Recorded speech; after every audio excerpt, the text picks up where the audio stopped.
Evangelho de Jesus, conforme escreveu Marcos, capítulo de número 6, versículo de número 38.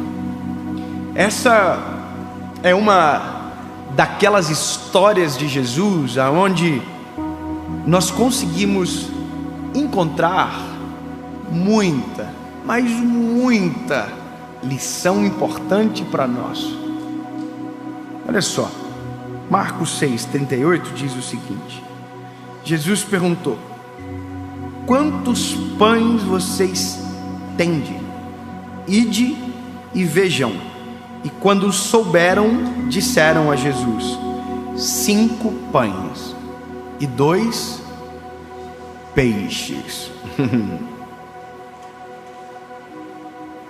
E ele ordenou-lhes que fizessem assentar todos em grupos sobre a grama verde. E eles assentaram-se em grupos de 100 e de 50. E tomando ele os 5 pães e os 2 peixes, e olhando para o céu, abençoou, e partiu os pães, e deu aos seus discípulos, para que pusessem diante deles, e dividiu os 2 peixes entre todos eles, e todos eles comeram e se fartaram, e recolheram 12 cestos cheios dos pedaços e de peixes. E os que comeram os pães eram quase 5.000 homens. Uau! Sabe, essa nossa expressão foi exatamente a mesma expressão do rosto dos discípulos. Eles ficaram boquiabertos, eles ficaram atônitos, eles não sabiam como reagir. Como que você pega 5 pães e 2 peixes e alimenta uma multidão? Que loucura é essa? Quem é que tem poder para fazer isso? Só Jesus. Existem coisas na nossa vida que nós podemos fazer. Agora, existem coisas na nossa vida que só... Vamos reconhecer junto? Existem coisas na nossa vida que a gente pode fazer. Agora, existem outras que só Jesus. E sabe, é isso que nós demoramos para entender. Nós vivemos lutando, tentando fazer aquilo que Jesus faz, e queremos que Jesus faça aquilo que nós deveríamos fazer. Quando o Senhor falou comigo através dessa mensagem, o que Jesus faria no meu lugar, na verdade, é uma pergunta que nós devemos fazer. Obviamente tem um livro muito antigo de 1900 ou 1800 e alguma coisa, do Charles Sheldon, que é exatamente semelhante ao tema: em meus passos, o que faria Jesus? Ou originalmente é In His Steps, ou em seus passos. Sabe, esse livro ele fala o seguinte: olha, nos meus passos, para onde Jesus iria? Sabe, quais seriam as decisões que Jesus iria tomar? E se seguirmos os passos de Jesus, nós chegamos exatamente nesta compreensão: seguir a Jesus me leva na direção dele, a direção que ele tomou. Mas nessa questão que hoje eu gostaria de abordar é dentro da minha missão, o que eu faço? Ou se Jesus estivesse no meu lugar, cumprindo o meu propósito, o que Jesus faria? É engraçado imaginar assim, ó, se eu trabalho de caixa de um mercado, se Jesus trabalhasse no meu lugar, o que ele faria? Essa percepção, ela é muito grande, no sentido de que ela é profunda você imaginar isso. Eu preciso imaginar, no meu lugar, pregando, sentadinho nessa cadeira agora, o que Jesus falaria.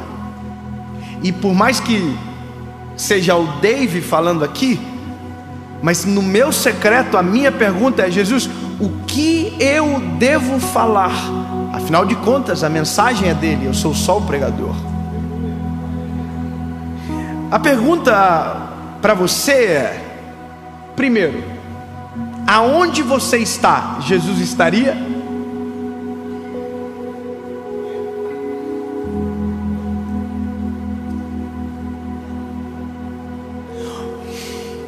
O que você faz, Jesus faria? A forma que você vive, Jesus viveria? Porque não dá para chegar na atitude antes do ser. Porque não tem como fazer o que Jesus faria sem ser aquilo que ele era, aquilo que ele é e para sempre será. Porque se você não entendeu ainda a noção do Evangelho, o Evangelho não é uma psicologia, não é uma filosofia, o Evangelho é um modelo de vida. E o Evangelho não é algo que eu pego fragmentado, escolho o que eu ouço, o que eu acredito ou o que eu vivo. Não, não. O Evangelho é um modelo completo, aonde se eu aceito um termo, eu aceito todos os termos. Então, bebê, falar bebê para você não ficar bravo. Então, lindo, linda, quando eu digo que eu sou de Jesus, eu sou de Jesus completamente. Você pode dizer eu acredito nele e não viver nele, aí eu entendo você. Mas a partir do momento que você dizer eu quero viver Cristo, a sua vida vai se alterar da maneira mais profunda que você poderia imaginar. Porque não é só o que você faz, é a essência que te aponta para aquilo que você irá fazer. Quando eu me entrego, a minha vida muda, meu jeito de falar muda, tudo muda, muda tudo. Eu não estou falando de um modelo religioso, eu estou falando de um paradoxo, de um estigma. Não. E agora eu vou falar só varão. Varão, aleluia. Não. Não estou falando da fala que sai, estou falando da intenção. Sabe? Estou falando de um coração transformado.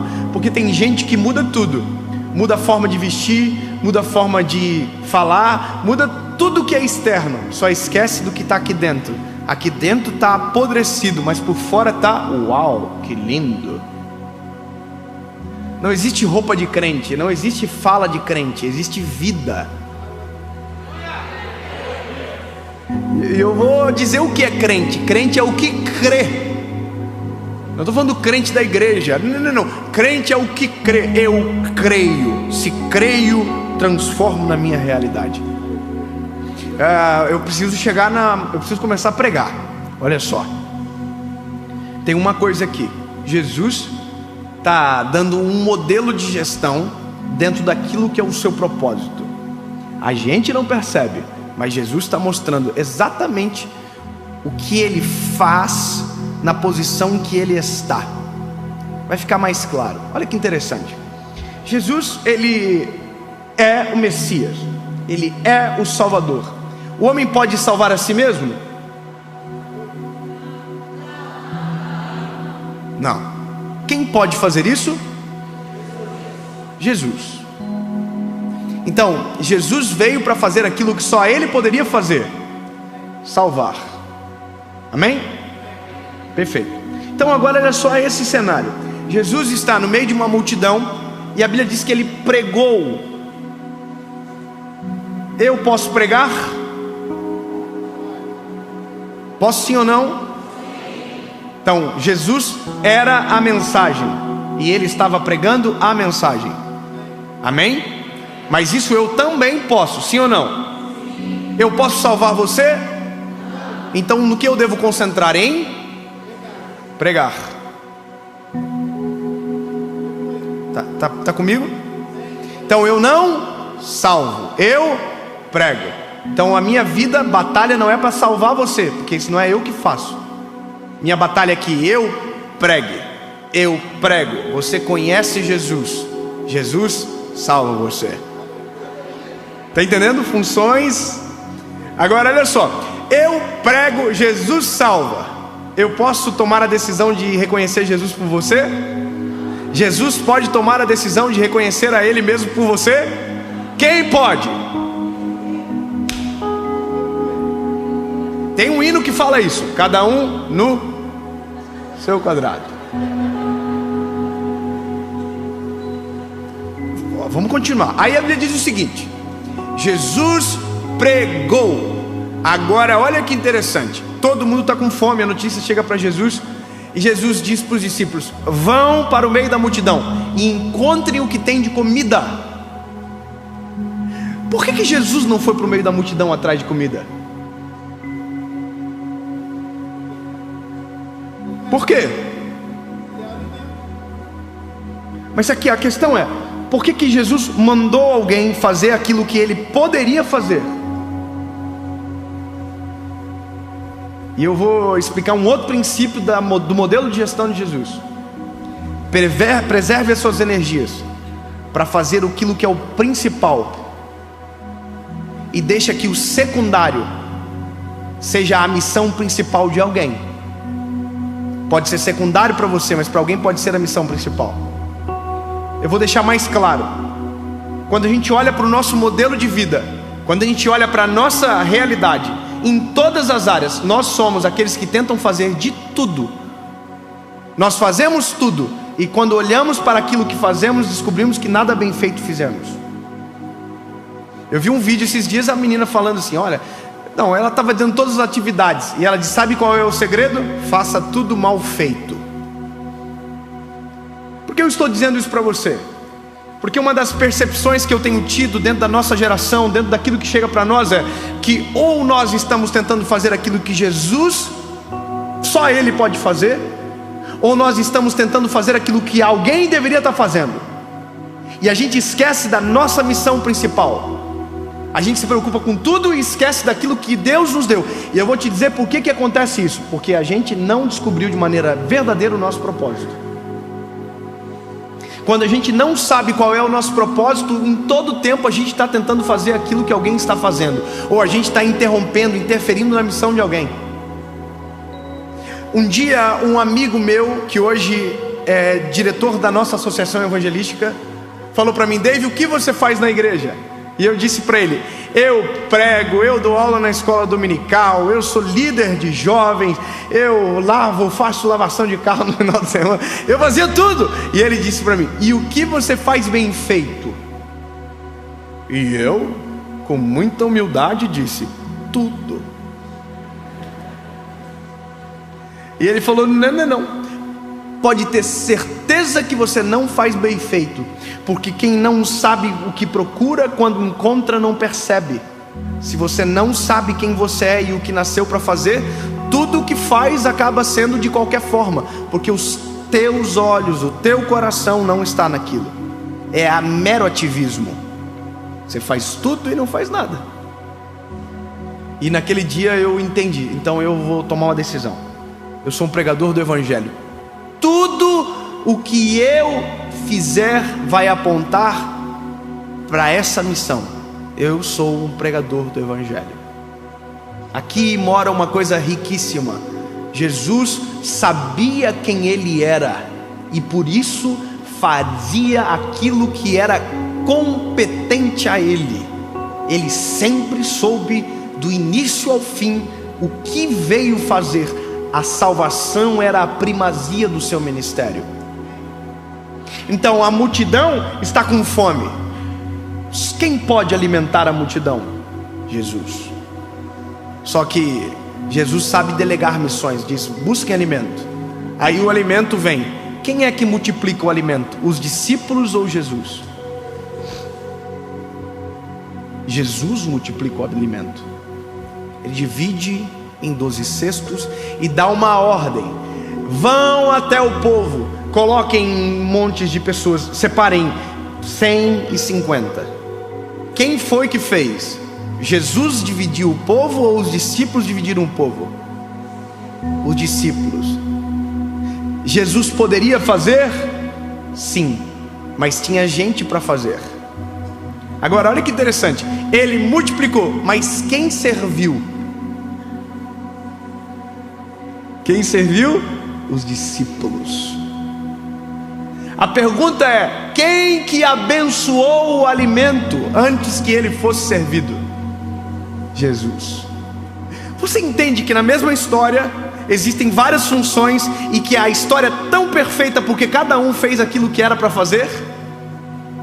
Jesus fez o que era para ele fazer. Agora, olha que interessante.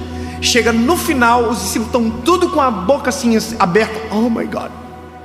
Jesus manda eles irem embora e agora Jesus faz aquilo que ele precisava fazer.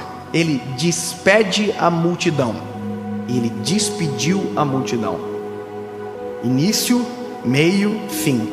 E aí a Bíblia diz que Jesus sobe para orar e os discípulos vão para o meio do mar e enfrentam uma grande tempestade. Eu preciso fazer a análise correta junto com você, para que isso seja poderoso para mudar a sua percepção sobre o que você está fazendo agora.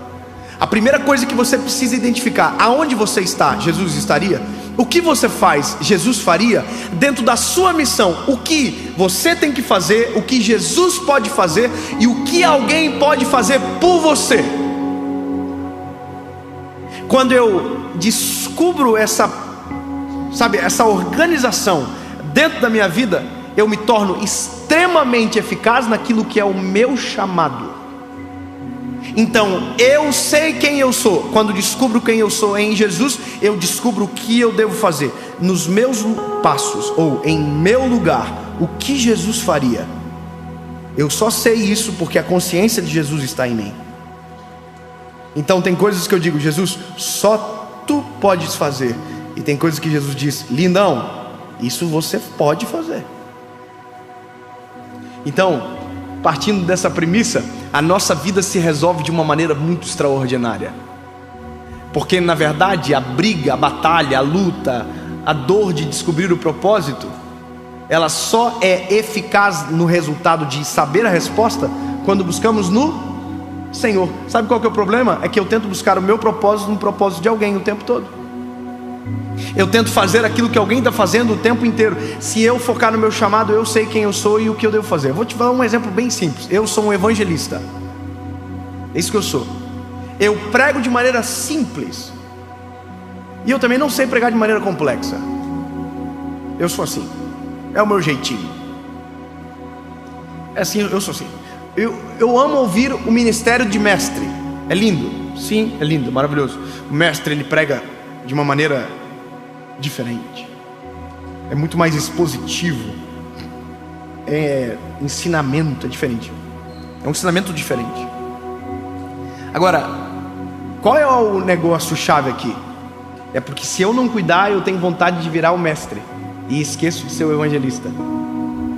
Porque a gente sempre quer ser aquilo que faz os olhos brilharem muitas das vezes.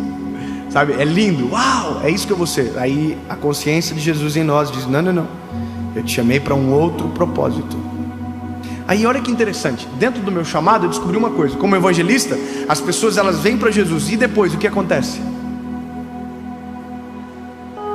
O que acontece depois que a pessoa diz: eu tomo a decisão de aceitar Jesus? E aí depois? Bom, eu preciso saber que o que eu faço vai até aqui. Jesus vai além. Mas aí tem coisas que eu não posso fazer, mas eu tenho autoridade para trazer gente que supra aquilo que eu não sei fazer. Você está entendendo? O que Jesus pode fazer, Ele faz. O que eu devo fazer, eu faço. O que está à minha disposição para fazer e não devo fazer, encontro alguém melhor do que eu, que nasceu para aquela missão para executar. Se a gente ter essa percepção completa, sabe esse negócio de gente que morre trabalhando? Vai acabar. Porque se eu dedico a minha vida para um propósito, o negócio é totalmente diferente. Se eu sei para que Deus me chamou, é totalmente diferente. Esquece esse negócio de sacrificar a família por conta de um trabalho. Esquece esse negócio de sacrificar a família por conta do ministério. Não. Existem coisas que Deus nos deu como primazia. E eu falo isso para você porque durante a minha trajetória, e por isso tenho autoridade para te falar agora, eu tive que revisitar vários pontos porque eu queria fazer tudo em todo o tempo, toda hora. E isso estava destruindo a minha família, estava destruindo a minha casa, estava me destruindo. Os sinais estavam todos gritando, a vida espiritual estava um lixo, o casamento estava um lixo, mas eu estava falando lindamente sobre Jesus. Não, descubra para que Deus te chamou, foque no teu chamado, entenda que tem coisas que só Deus pode fazer e você não pode fazer, tem coisas que você tem que fazer e faça, mas existem coisas que estão à disposição para você fazer, e você pode colocar alguém melhor do que você para fazer a função que ele nasceu para fazer. É só isso, simples como a luz que brilha. Eu vou de maneira pedagógica dizer para que você nunca mais esqueça: na vida existem coisas que só Jesus pode fazer, e a boa notícia é que Ele faz. Ele não engana, Ele não mente, Ele não se arrepende, Ele é fiel para cumprir tudo aquilo que prometeu. Ponto. Porém, na vida existem coisas que só eu posso fazer. E se Jesus é o meu Senhor e meu Salvador, tudo que sou aponta para Ele, e aquilo que Ele me deu, eu farei. Na mesma história, existem coisas disponíveis para ser feitas, mas que não foram para mim e nem para o Senhor. Então, deixe que alguém faça. Porque se você tentar fazer aquilo que é a missão do outro, a sua missão será esquecida. E aquilo que só você poderia fazer, não será feito, e a missão ficará inacabada. Simples de entender, difícil de viver.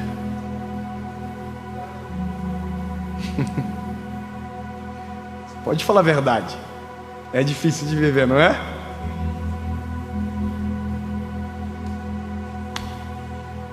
Mas se olharmos para Jesus, lembra? Se olharmos para Jesus, se percebermos os sinais, se entendermos o nosso chamado, 1, 2, 3, o nome de Jesus será glorificado. Afinal de contas, é tudo sobre Jesus.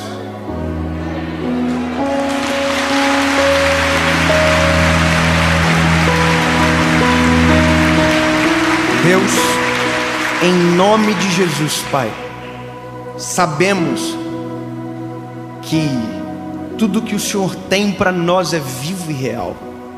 Sabemos tudo que o Senhor deixou para nós, mas reconhecemos que é difícil. Reconhecemos que algumas coisas que talvez sejam simples de explicar, sejam complexas para viver.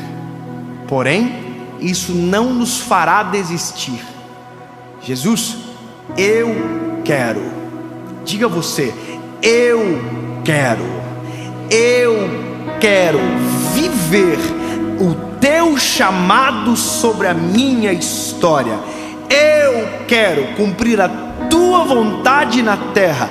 Eu quero ser o que o Senhor é, seguir os teus passos até o final, para que o teu nome seja glorificado e que no final eu possa olhar para trás e celebrar um legado que o Senhor me fez gerar sobre a minha geração.